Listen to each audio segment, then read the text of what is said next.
सबैजनालाई टसिदिले।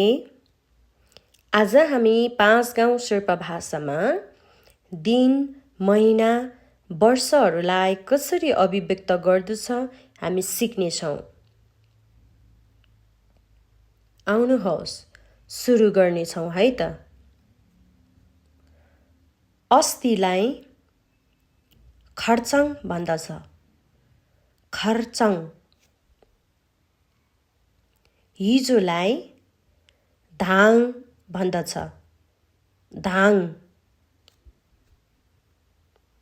आजलाई तिरिङ भन्दछ।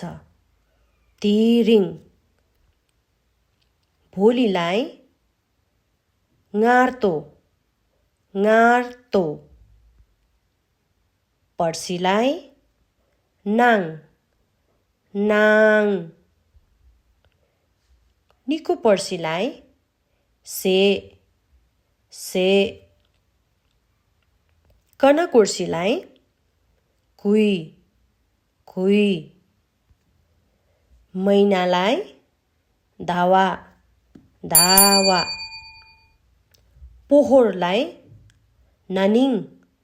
ननिङ।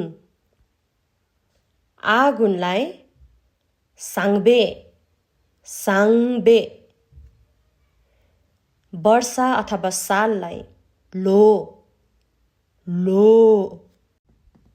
आज हामीले 5 गाउँ शेर्पा भाषामा दिन, महिना, वर्षा आदिलाई कसरी अभिव्यक्ति गर्दछ भनेर सिकेका छौँ। आगामी दिनमा कुन विषयमा हजुरलाई सिक्न इच्छुक हुनुहुन्छ कमेन्ट गर्नुहोस् है त।